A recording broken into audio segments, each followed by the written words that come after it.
The rifle cracked through the morning air, and Elena Garrett watched 3 armed men fall from their horses before the dust even settled around her boots.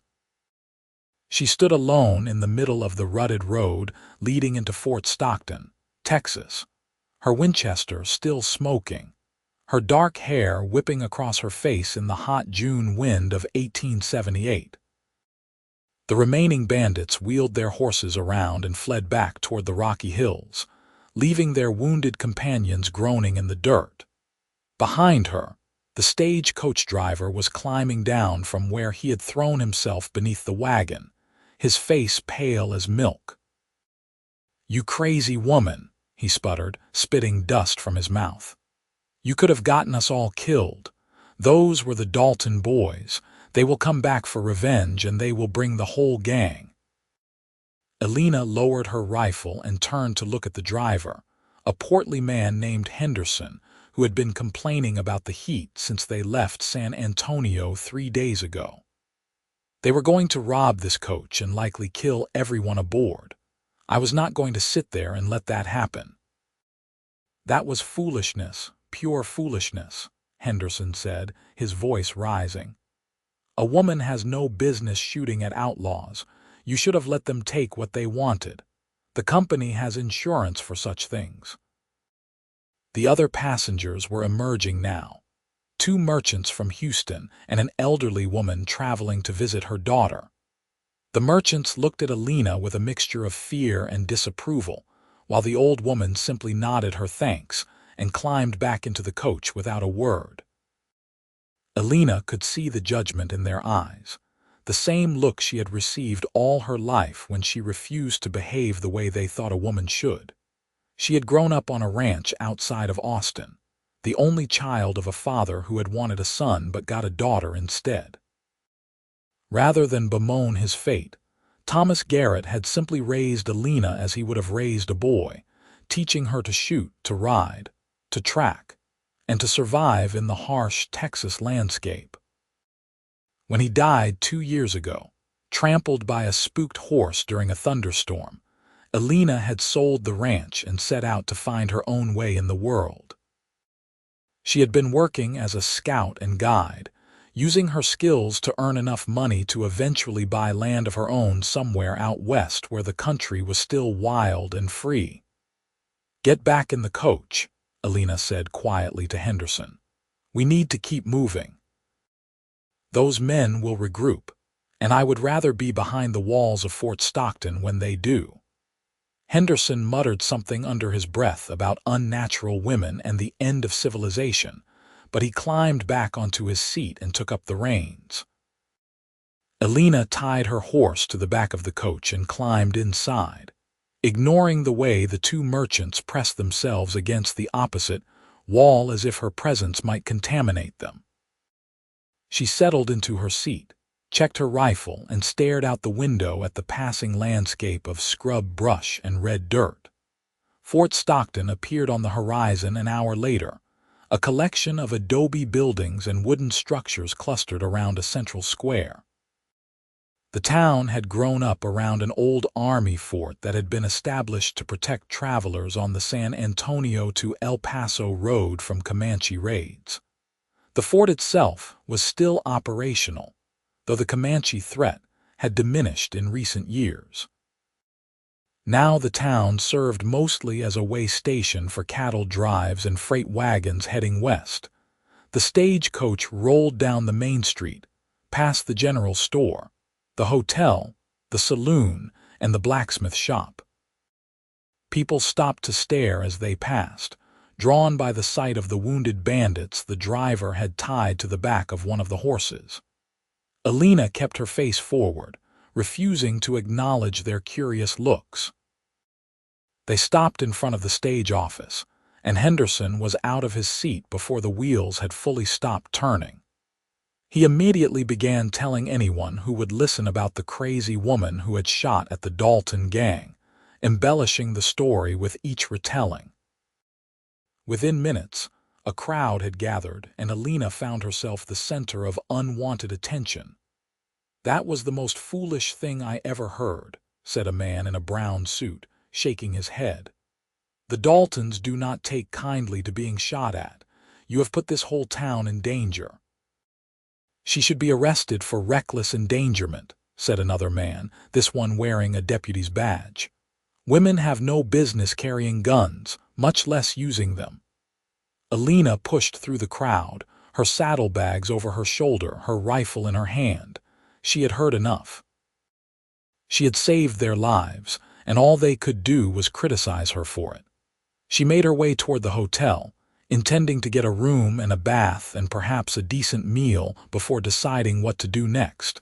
She was halfway across the street when a voice called out behind her. "Wait a moment." Elena turned to see a man walking toward her, tall and lean, with dark hair and gray eyes that seemed to take in everything at once. He wore dusty range clothes, a worn hat, and a Colt revolver on his hip. There was something about the way he moved that suggested competence and confidence, a man who was comfortable in his own skin. "Name is Kade Morrison," he said, touching the brim of his hat. "I could not help but overhear what happened out on the road. I wanted to say that what you did took real courage. Most men would have frozen up in that situation." Elena studied him for a moment, trying to determine if he was mocking her, but his gray eyes were serious, and there was no hint of sarcasm in his voice. "Thank you," she said finally. "Though it seems I am in the minority opinion around here. Lesser men always criticize what they do not understand," Kade said. "And what they do not understand is that sometimes the only way to survive is to fight. You saved those people, whether they want to admit it or not." "I am Elena Garrett," she said, feeling some of the tension ease from her shoulders. It was a relief to talk to someone who did not think she was insane. "Pleased to meet you, Miss Garrett. Are you staying in town long?" "I had planned to rest here for a few days before heading west toward New Mexico territory. I have heard there is good land to be had out there for people willing to work for it." Kade nodded slowly. "There is land, true enough. But it is hard country, and it is not always safe for someone traveling alone. The Apache are mostly peaceful now, but there are still renegade bands, and outlaws like the Daltons seem to multiply like rabbits." "I can take care of myself," Elena said, a hint of steel in her voice. "I do not doubt that for a moment," Kade said. "But two people can take care of themselves better than one. I am heading west myself, planning to scout out some land along the Pecos River. If you are interested, you are welcome to ride with me. It would be safer for both of us." Elena hesitated. She had been on her own for 2 years now, and she had grown accustomed to her independence. But there was something about Kade Morrison that made her want to say yes. Perhaps it was the way he looked at her, like she was a capable human being rather than a curiosity or a problem to be managed. Or perhaps it was simply the practical recognition that he was right about the dangers of traveling alone. "I will think about it," she said finally. "Right now, I need a bath and some food." "Fair enough. I am staying at the hotel as well, room 12. If you decide you want company on the trail, come find me. I plan to leave the day after tomorrow at dawn." Elena nodded and continued toward the hotel, aware that Kade was watching her go. She could feel his eyes on her back, but it was not the uncomfortable feeling she got from other men. It was different, warmer somehow, and it made her skin tingle in a way that was both unfamiliar and not entirely unpleasant. The hotel was a 2-story building with a wide porch and rocking chairs. Inside, the lobby was cool and dim, a relief from the brutal Texas heat. The clerk was a thin man with spectacles who looked up from his ledger as Elena approached. "I need a room," she said, "and a bath if that is possible." "We have a room on the 2nd floor," the clerk said, his eyes taking in her dusty clothes and the rifle in her hand. $3 a night, including meals. The bathhouse is out back. 2 bits for hot water." Elena paid for 2 nights and took the key he offered. Her room was small but clean, with a narrow bed, a washstand, and a window that looked out over the street. She dropped her saddlebags on the bed and leaned her rifle against the wall, then sat down to pull off her boots. Her feet were sore, and her whole body ached from 3 days on a bouncing stagecoach. The bathhouse was a small structure behind the hotel, with 2 large tubs and a stove for heating water. Elena paid the attendant and soaked in the hot water for nearly an hour, letting the heat work its way into her tired muscles. As she washed the dust from her hair and skin, she found her thoughts drifting to Kade Morrison and his offer to travel together. She did not know anything about him beyond his name and his apparent respect for her abilities. But there had been something in his eyes, a steadiness and honesty that made her want to trust him. And the truth was, the prospect of traveling alone across hundreds of miles of hostile territory was daunting, even for someone with her skills. Having a competent partner would make the journey safer and likely more pleasant. By the time she returned to her room, she had made up her mind. She would take Kade up on his offer, at least as far as the Pecos River. After that, she could decide whether to continue on her own or look for land in that area. It was practical, sensible, and had nothing to do with the way her heart had beat a little faster when he smiled at her. She dressed in clean clothes and went downstairs to the hotel dining room, where she ordered steak and potatoes and ate slowly, savoring every bite. The other diners gave her curious looks, but no one approached her, and she was grateful for the solitude. She was tired of explaining herself to people who would never understand. As she was finishing her meal, Kade entered the dining room and spotted her immediately. He walked over to her table and gestured to the empty chair. "Mind if I join you?" "Please do," Elena said, surprised at how pleased she was to see him. Kade sat down and ordered coffee and pie. "I heard some of the men talking in the saloon. They are calling you foolish and reckless, saying you have put the whole town in danger by shooting at the Daltons." "I have heard similar things," Elena said dryly. "It seems saving people's lives is frowned upon if you are a woman." "It is not about you being a woman," Kade said. "Well, not entirely. It is about them being afraid. The Daltons are a nasty bunch, and there is a real chance they will come back looking for revenge.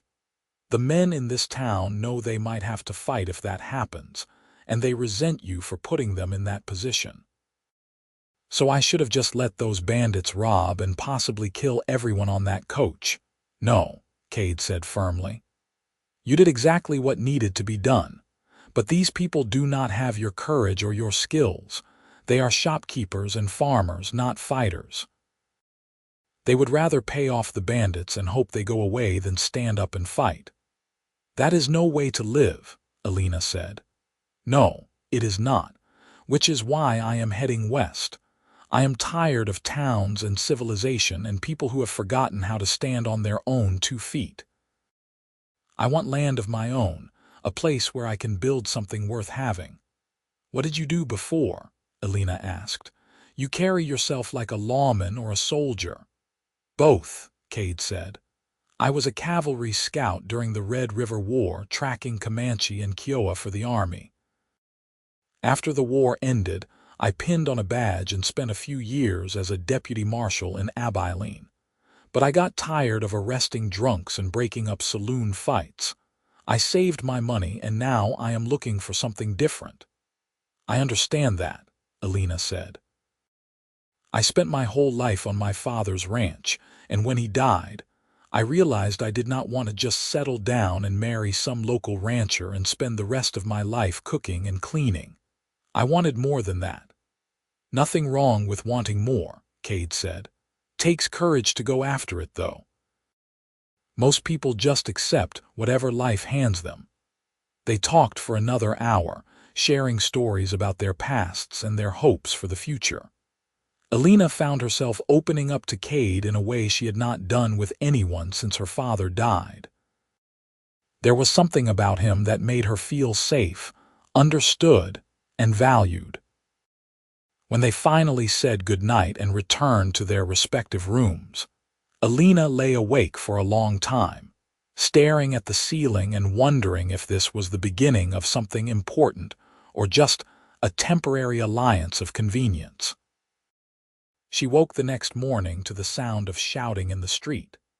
Elena rushed to the window and looked out to see a group of riders entering town, rough-looking men with guns and hard faces. Even from a distance, she could tell these were dangerous men, outlaws who lived by violence and intimidation. She dressed quickly and grabbed her rifle, then hurried downstairs. The lobby was crowded with frightened hotel guests, all talking at once about the men outside. Elena pushed through the crowd and stepped out onto the porch where Kade was already standing, his hand resting on his gun. "Dalton's?" she asked quietly. "Looks like it," Kade said. "And they brought friends." There were at least a dozen riders spread out across the main street. At their center was a man with a scarred face and cold eyes, sitting on a big bay horse.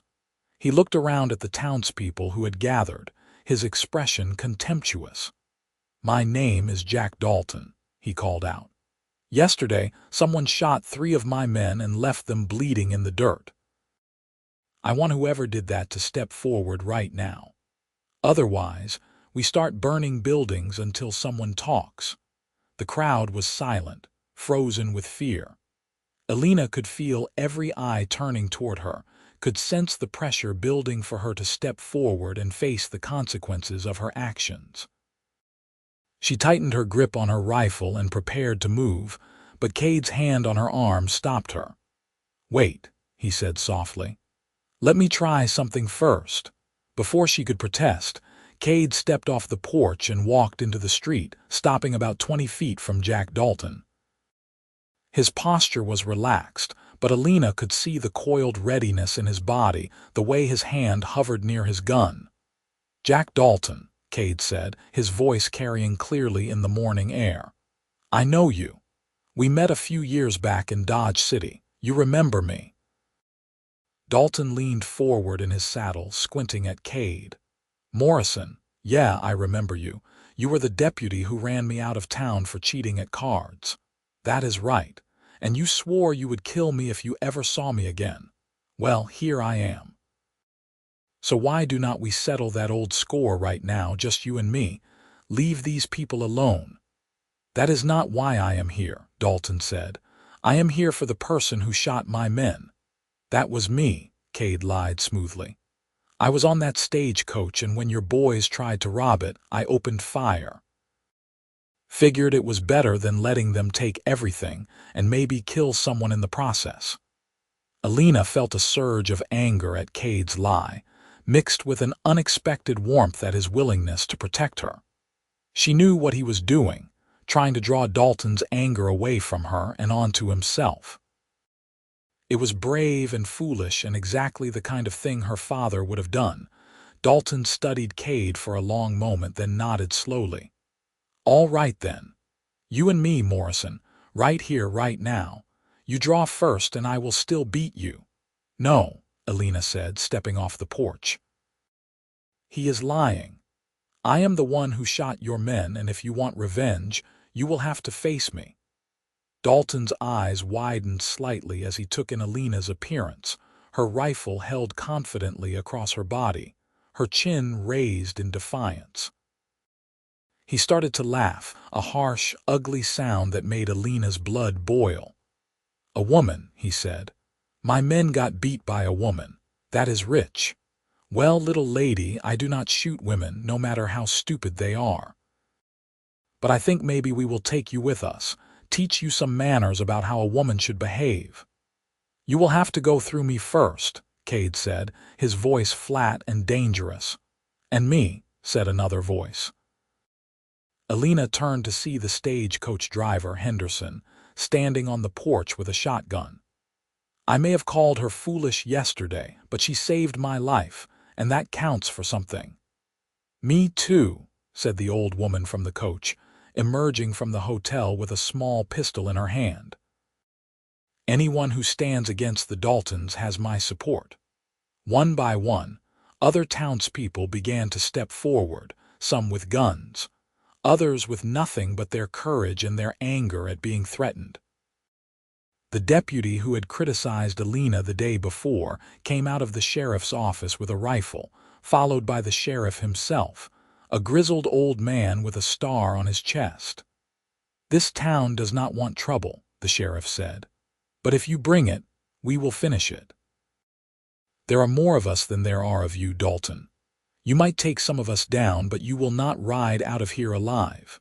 Is your pride worth that?" Dalton looked around at the crowd, his expression calculating. Elena could see him weighing his options, trying to decide if revenge was worth the risk. Finally, he spat into the dust and wheeled his horse around. "This is not over," he said, "but I will choose the time and place. Enjoy looking over your shoulder, Morrison. And you too, little lady. We will meet again." The outlaws rode out of town, raising a cloud of dust that hung in the air long after they had disappeared. The crowd began to disperse, people congratulating each other on their bravery and talking excitedly about how they had faced down the notorious Daltons. Elena lowered her rifle and turned to Kade. "Thank you," she said, "but you should not have lied for me." "I was not going to let you face them alone," Kade said. "And for what it is worth, I meant what I said yesterday. What you did was the bravest thing I have seen in a long time. Most men would not have had the courage to do what you did, and all of them owe you their lives, whether they admit it or not." Elena felt her cheeks flush at his words. She was not accustomed to praise, especially not from men who seemed to genuinely mean it. "I only did what needed to be done." "That is what courage is," Kade said. "Doing what needs to be done, even when you are scared, even when everyone tells you that you are wrong. You have that in spades." The sheriff approached them, his weathered face serious. "You two should probably get out of town as soon as possible." Dalton meant what he said. "He will come back, and next time he will bring more men. I do not want innocent people getting hurt because of this." "We were planning to leave tomorrow anyway," Kade said, "but we can go today if that is better." "Today would be wise," the sheriff agreed. He looked at Elena with grudging respect. "You did a brave thing, miss. Foolish maybe, but brave. I hope you find what you are looking for out west." Elena and Kade spent the rest of the morning gathering supplies and preparing for the journey. They bought food, ammunition, and extra canteens for water, knowing that the country between Fort Stockton and the Pecos River was dry and unforgiving. Elena traded her stagecoach ticket for a sturdy mare and a pack mule, using the last of her savings to ensure she had everything she needed. They left Fort Stockton just after noon, riding west into a landscape of endless sky and brutal sun. The town disappeared behind them, swallowed by the heat shimmer rising from the desert floor. For several hours they rode in comfortable silence, each lost in their own thoughts. As the sun began to descend toward the horizon, painting the sky in shades of orange and gold, Kade led them to a small canyon where a spring provided precious water. They made camp in the shelter of the rocks, building a small fire and cooking a simple meal of beans and bacon. "How long have you been on your own?" Kade asked as they ate. 2 years since my father died. What about you?" "I left home when I was 16, joined the army when I was 18. That was 12 years ago. I have been on my own ever since, more or less." "Do you have family back east?" "Had a mother and a sister in Missouri, but I have not heard from them in years. Sent letters, but they never wrote back. I figure they either moved on or decided I was not worth the trouble of staying in touch with." There was no bitterness in his voice, just a statement of fact. "I am sorry," Elena said. "Do not be. Sometimes family is not the people you are born to. Sometimes it is the people you choose. And sometimes it is just you and the horse you ride and the stars overhead, and that is enough. Elena looked up at the sky, which was beginning to show the first stars of evening. My father used to say something similar. He said that home is not a place, it is a feeling. And if you are lucky, you find someone who makes you feel that way. Sounds like a wise man. He was. He taught me everything I know about surviving in this country. How to track, how to read the weather, how to tell when a horse is about to go lame. But more than that, he taught me to trust myself, to rely on my own judgment even when everyone else is telling me I am wrong. That is a rare gift, Kade said. Most people spend their whole lives trying to please everyone else, never stopping to figure out what they actually want. They talked late into the night, sharing stories and dreams and the kinds of thoughts people only share when they are far from civilization and the judgments of others. Elena found herself drawn to Kade in ways that both excited and frightened her. She had never been interested in romance, had always seen it as a trap that would limit her freedom and independence. But with Kade, it felt different. He did not want to change her or control her. He seemed to appreciate her exactly as she was. When they finally rolled out their bedrolls and settled in for the night, Elena lay awake listening to the sound of Kade's breathing and the distant howl of coyotes. She felt something shifting inside her, some wall she had built around her heart beginning to crack. It was terrifying and thrilling all at once. They woke at dawn and continued west, crossing mile after mile of harsh, beautiful country. The days fell into a rhythm, riding, making camp, talking by the fire, sleeping under the stars. Slowly, almost without Elena noticing, the distance between them began to close. They started riding closer together. Their conversations became more personal, more intimate. They laughed at each other's jokes and shared comfortable silences that spoke of growing trust and understanding. On the 5th day of their journey, they reached the Pecos River, a ribbon of brown water cutting through the red rock landscape.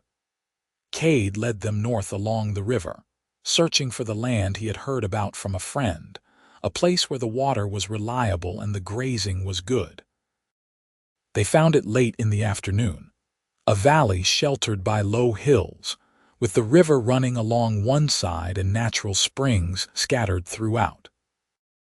It was beautiful in a stark, unforgiving way, the kind of place that would test anyone who tried to make a life there but would reward hard work and determination. "This is it," Kade said, dismounting and walking across the valley floor. "This is what I have been looking for."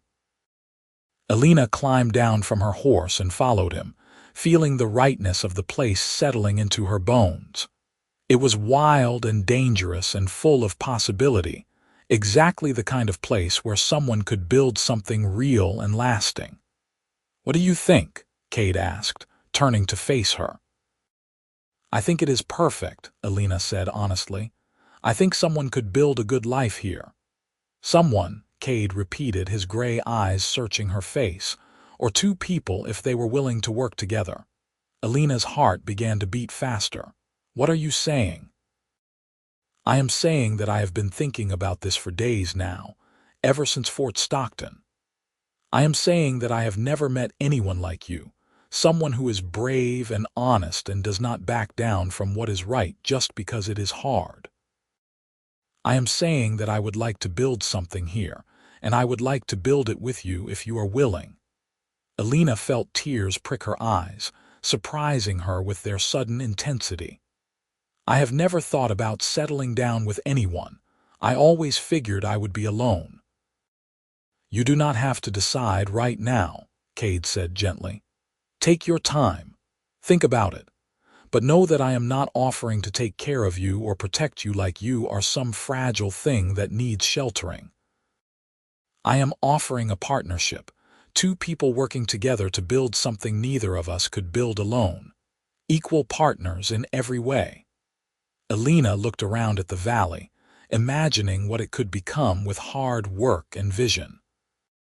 She imagined a house rising from the valley floor, corrals for horses, fields of crops growing along the river. And she imagined doing it all with Kade beside her, not as her master or her protector, but as her partner and equal. "Yes," she said, the word coming out stronger than she expected. "Yes, I want that. I want to build something here with you." Kade's face broke into a smile that transformed his features, making him look younger and more open than Elena had ever seen him. He stepped forward and took her hands in his touch warm and solid and real. "You have made me very happy," he said. "I promise you will not regret this." "I know I will not," Elena said. And then, because it felt like the right thing to do, she stood on her toes and kissed him, a brief, soft touch of lips that sent electricity racing through her entire body. Kade pulled back slightly, his eyes wide with surprise and pleasure. "I have wanted to do that since the moment I saw you standing in that street in Fort Stockton, holding your rifle like an avenging angel." "Then do it again," Elena said, and this time when they kissed, it was longer and deeper, a promise and a beginning all wrapped up in one perfect moment. They spent the next several days exploring the valley, marking out where they would build the house and the barn, where they would dig a well and plant their first garden. They talked about what kind of livestock they would raise, what crops would grow best in this climate, how they would defend the place if outlaws or hostile Indians came calling. But more than that, they talked about themselves, sharing their hopes and fears and dreams for the future. Elena learned that Kade had always wanted children, but had never met a woman he trusted enough to build a family with. Kade learned that Elena had always been afraid of losing her independence, but was beginning to realize that true partnership did not mean giving up who you were. It meant becoming something better by joining your strength with someone else's. On their 8th night in the valley, as they sat by the fire watching the stars wheel overhead, Kade reached into his saddlebag and pulled out a small wooden box. He opened it to reveal a simple gold ring, worn but beautiful in its simplicity. "This was my grandmother's ring," he said. "The only thing of value I own. She gave it to me before she died, told me to give it to a woman who was worthy of it. I think that woman is you, Elena. Will you marry me?" Elena looked at the ring, gleaming in the firelight, and felt her heart swell with emotion. She had never imagined this moment, had never thought she would want it. But looking at Kade, seeing the hope and love in his eyes, she knew with absolute certainty that this was what she wanted, what she had always wanted without knowing it. "Yes," she said. "Yes, I will marry you." Kade slipped the ring onto her finger, and they sealed the promise with a kiss that lasted until the fire burned down to embers and the night grew cold around them. They lay together under the stars, wrapped in each other's arms, talking about their future and the life they would build together. In the morning, they rode back toward Fort Stockton, planning to get supplies and find a preacher to marry them properly. The journey back was filled with laughter and joy, a stark contrast to the tension and uncertainty of their first trip together. They rode close together, hands touching whenever possible, stealing kisses when they stopped to rest the horses. But their happiness was short-lived.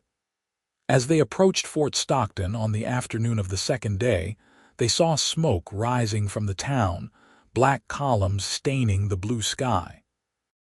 Kade urged his horse to a gallop, and Elena followed close behind, her heart pounding with dread. They rode into a scene of chaos and destruction.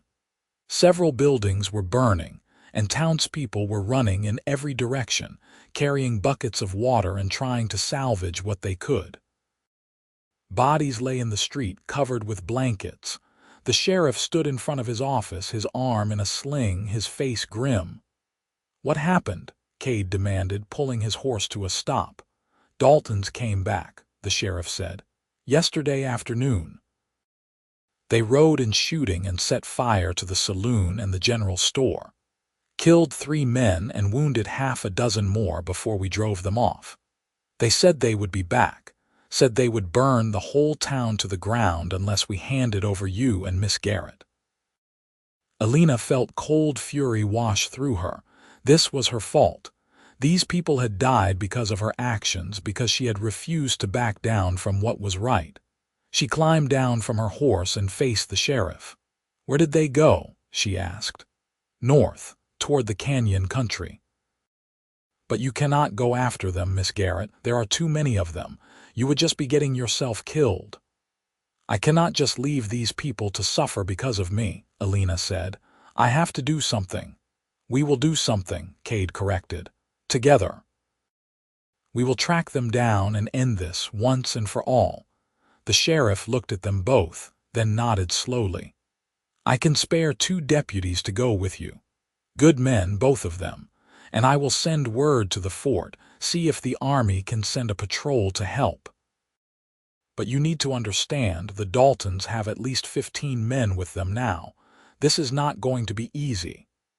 "Nothing worth doing ever is," Elena said. They spent the rest of the day preparing for the hunt. The 2 deputies, both young men who looked eager and scared in equal measure, checked their weapons and gathered supplies. Elena and Kade replenished their ammunition and made sure their horses were well rested and fed. As the sun set, they gathered in the sheriff's office to plan their approach. "The canyon country is riddled with hiding places," the sheriff said, pointing to a rough map spread out on his desk. "If the Daltons have gone to ground there, it could take weeks to find them. But there is one place they might go, a box canyon about 20 miles north of here. There is a spring there, and it is easy to defend. If they are planning to make a stand, that is where they will do it." "Then that is where we start," Kade said. They rode out at dawn, the 4 of them moving in silence through the gray morning light. Elena felt a strange calm settling over her, the same feeling she had experienced before the stagecoach robbery. It was fear, yes, but also a kind of acceptance, a recognition that what she was doing was right and necessary, regardless of the cost. They reached the canyon country by mid-morning and began the slow, careful process of tracking the Daltons. Kade proved to be an excellent tracker, reading signs in the dust and rocks that Elena would have missed. By late afternoon, they had found the box canyon the sheriff had mentioned, and they could see smoke rising from deep within it. "They are in there," Kade said quietly, "probably waiting for us." "So what do we do?" asked one of the deputies, a young man named Charlie. "We wait until dark," Elena said. "Then we go in on foot, try to take them by surprise. If we can get close enough, we might be able to convince them to surrender without bloodshed." "And if they do not surrender?" asked the other deputy, a quiet man named Thomas. "Then we do what we have to do," Kade said grimly. They spent the remaining daylight hours watching the canyon, counting how many men they could see, looking for weaknesses in the Daltons' position. Elena counted at least 12 men, all armed and alert. It was going to be dangerous, possibly suicidal, but she could not see any other option. They could not just walk away and let the Daltons continue to terrorize the region. As darkness fell, they made their way into the canyon on foot, moving slowly and carefully over the rocky ground. Elena's heart was pounding, her hands slick with sweat despite the cool night air. She could hear the voices of the outlaws ahead, rough laughter and the clink of bottles. They got within 50 yards of the outlaw camp before someone spotted them. A shout went up, and suddenly the night exploded with gunfire. Elena threw herself behind a boulder as bullets whined off the rocks around her. She returned fire, carefully picking her targets in the firelight from the outlaws' camp. Beside her, Kade was firing steadily, his face set in concentration. The 2 deputies had taken cover on the other side of the canyon, their rifles adding to the cacophony of noise. Elena saw one of the outlaws fall, then another. But there were still too many of them, and they had the advantage of position and numbers. The fight lasted for what felt like hours, but was probably only minutes. Elena was down to her last few rounds when she heard the thunder of hooves and saw riders pouring into the canyon from behind the outlaws. The cavalry had arrived, a patrol of soldiers led by a young lieutenant who was shouting orders and directing his men with precision. Caught between two fires, the outlaws tried to flee, but there was nowhere to go. The box canyon lived up to its name, trapping them like rats. One by one, they threw down their weapons and raised their hands in surrender.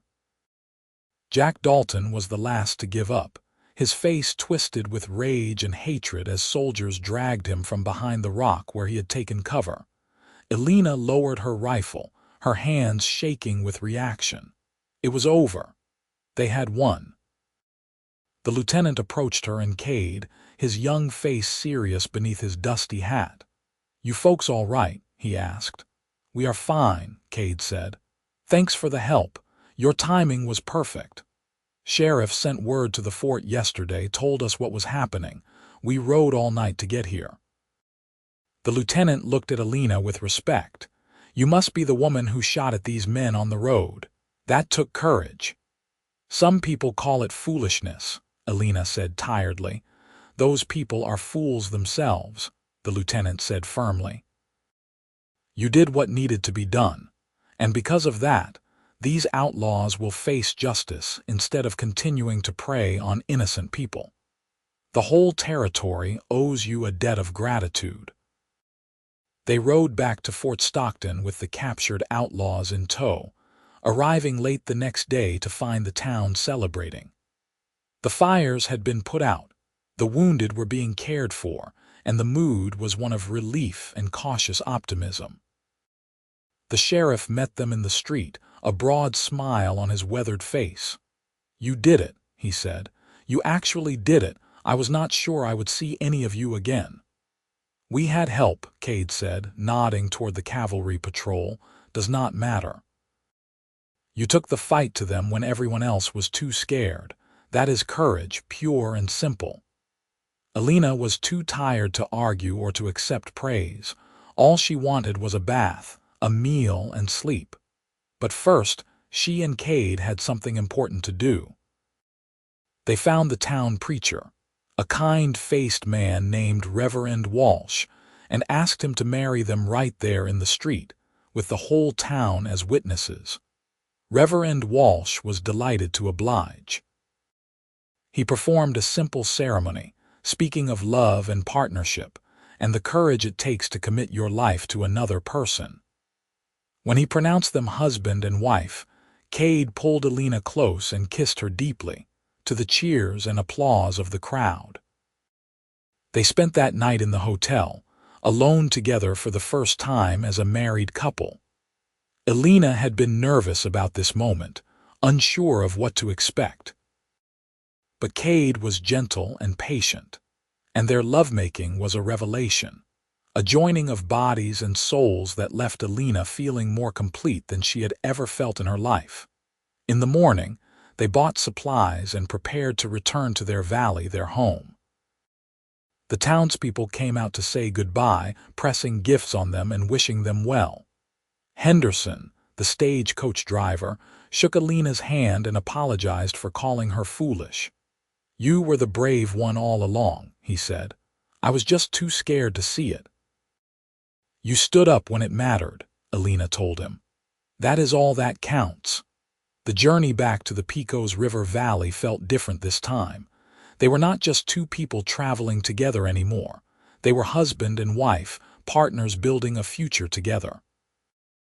They talked about the children they hoped to have, the legacy they wanted to leave, the kind of life they would build in their wild, beautiful corner of the world.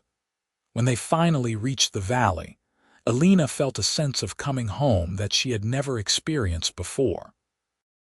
This place, which had been just an empty stretch of land a few weeks ago, was now hers, theirs, the foundation of everything they would become.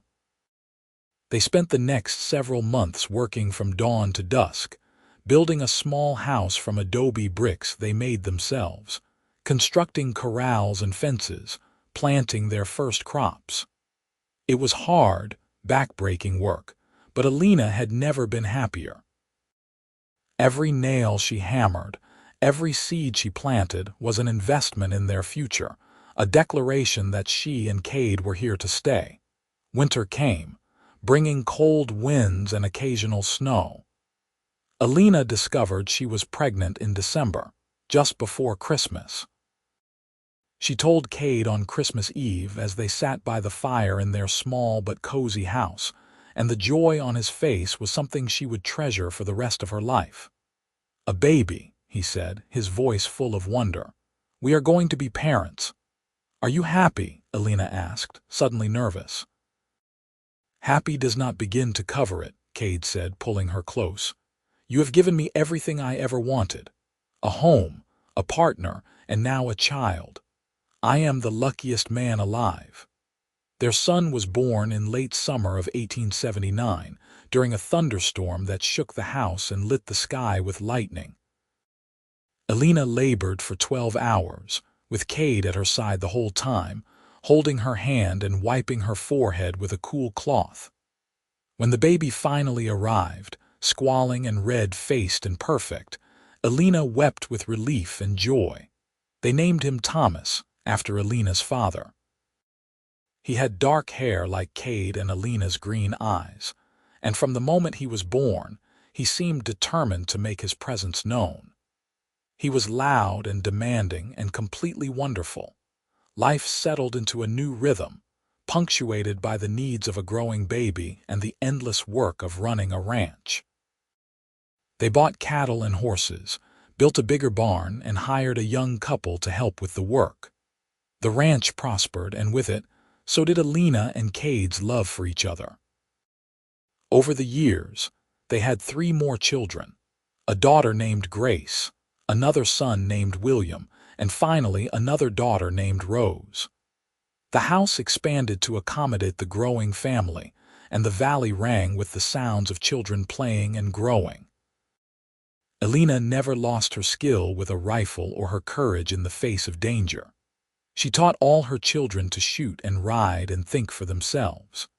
When neighbors were threatened by rustlers or wild animals, it was often Elena who rode out to help, her rifle across her saddle and her eyes sharp. But she was more than just a crack shot and a brave defender. She was a mother, a wife, a rancher, and a leader in the growing community that sprang up around their valley. She and Kade became pillars of the region, known for their fairness, their generosity, and their unwavering commitment to doing what was right. The years passed, marked by births and deaths, droughts and good harvests, challenges overcome and dreams achieved. Thomas grew into a fine young man who took over much of the ranch work, allowing Kade and Elena to slow down a bit in their later years. Grace married a neighboring rancher and gave them grandchildren. William became a lawyer, moving to Santa Fe but visiting often. Rose, the youngest, inherited her mother's independent spirit and became a teacher, educating children throughout the territory. On a warm evening in the spring of 1910, Elena sat on the porch of the house she and Kade had built more than 30 years earlier, watching the sun set over the valley. Her hair was gray now, her face lined with age and experience, but her eyes were still sharp and clear. Kade sat beside her, his own hair white, his body marked by decades of hard work. But he still moved with grace, and when he smiled at Elena, she could still see the young man who had defended her in the street of Fort Stockton all those years ago. "What are you thinking about?" Kade asked, taking her hand in his. "That day in Fort Stockton," Elena said. "When you told me that what I did was the bravest thing you had ever seen. Do you remember?" "Of course I remember. It was true then, and it is still true now. You have been the bravest person I have ever known every single day we have been together." "I was not brave," Elena said. "I was just doing what needed to be done." "That is exactly what bravery is," Kade said, echoing the words he had spoken so long ago. "And you have never stopped doing it. You have faced down danger, worked yourself to exhaustion, raised 4 amazing children, and built something that will last long after we are gone. If that is not bravery, I do not know what is." Elena leaned her head on Kade's shoulder, feeling the warmth of his body and the steady beat of his heart. She thought about all the years they had shared, all the joys and sorrows, all the moments of fear and triumph. She thought about the day she had stood in that road and pulled the trigger, not knowing that it would lead her to this man, this life, this profound and lasting happiness. "I love you," she said simply. "I have loved you from the moment you stood up for me when everyone else was calling me a fool." "I love you too," Kade said. "And I will love you until the day I die and beyond, if such things are possible." They sat together as the sun sank below the horizon, painting the sky in shades of gold and crimson. Around them, the valley they had claimed and tamed and loved hummed with life. Cattle lowed in the distance, horses nickered in the corral, and somewhere inside the house, their grandchildren were laughing. It had not been an easy life, but it had been a good one, full of purpose and meaning and love. Elena had faced down danger and defied convention, had been called foolish by lesser men who could not understand her courage. But Kade had understood. He had seen her for who she truly was, and together they had built something beautiful and lasting. As the stars began to appear in the darkening sky, Elena closed her eyes and smiled. She had found what she had been searching for all those years ago when she left her father's ranch and set out into the Wild West. She had found a home, a partner, a purpose, and a love that had sustained her through everything life could throw at her. And that, she thought as she drifted toward sleep with Kade's arm around her, was worth more than all the gold in the world. The years continued to pass gently after that evening. Elena and Kade grew older together, their bond deepening with each passing season. They watched their children flourish and their grandchildren grow, and they took quiet pride in the legacy they had built together in that wild valley by the Pecos River. Thomas married a strong woman named Sarah, and together they expanded the ranch, buying neighboring land and increasing the herd. Grace's children came to visit every summer, filling the house with laughter and energy. William sent letters from Santa Fe filled with stories of his cases and his growing reputation as a fair and honest attorney. Rose traveled throughout the territory, but she always came home for Christmas, bringing stories of her students and the difference she was making in their lives. In the fall of 1915, on a crisp October morning, Kade suffered a heart attack while riding the far pasture with Thomas. He died quickly, with the sun on his face and the land he loved stretching out around him. Elena held his hand as he took his last breath, whispering words of love and gratitude for the life they had shared. The grief was crushing, a physical weight that pressed down on Elena's chest and made it hard to breathe. But even in her sorrow, she was grateful. Grateful for every moment they had shared, every laugh and tear, every sunrise and sunset witnessed together. Kade had been her partner in every sense of the word, and though he was gone, the life they had built together remained. Elena lived for another 8 years, strong and sharp until the very end. She continued to oversee the ranch, though Thomas did most of the physical work. She spent time with her grandchildren, teaching them the same lessons her father had taught her about courage and integrity, and standing up for what was right.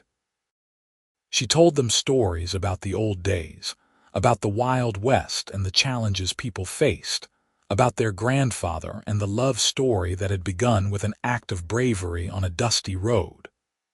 On a warm spring evening in 1923, Elena gathered her family around her.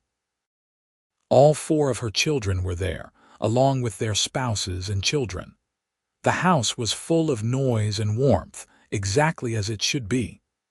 "I want you all to know how proud I am," Elena told them, her voice still strong despite her 84 years. "You have all become exactly the kind of people your father and I hoped you would be. You are brave and kind and honest, and you are raising your children to be the same. This ranch, this family, this legacy, it will continue long after I am gone, and that brings me more peace than you could ever know." Thomas hugged her carefully, his eyes wet with tears. "You taught us everything, Mama. You showed us what it means to be strong."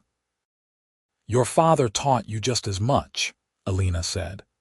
"He showed you what it means to be gentle in your strength, to respect others, to build something lasting.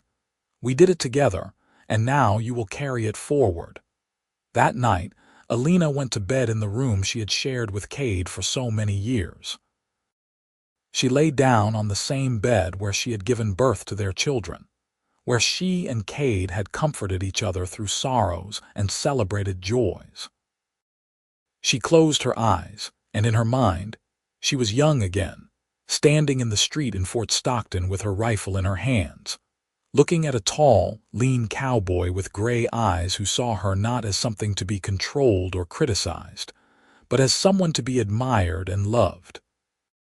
Elena died peacefully in her sleep that night, with a smile on her face. Her family buried her next to Kade on a hill overlooking the valley, where they could watch over the land they had claimed and the family they had created. The tombstone was simple, bearing their names and the dates of their birth and death, along with a single line that Thomas had insisted upon: "Partners in life, partners in love, together forever." The ranch continued to thrive, passed down through generations of Morrisons who carried forward the values and courage that Elena and Kade had instilled in their children. The story of Elena's bravery on the road to Fort Stockton became family legend, told and retold to each new generation as an example of what it means to stand up for what is right, regardless of what others might say. And somewhere in the wind that whispered through the valley, in the rustle of grass and the call of birds, the spirits of Elena and Kade remained, forever watching over the land and the family they had loved so well, their love story a testament to the power of courage, partnership, and a devotion that transcended even death itself.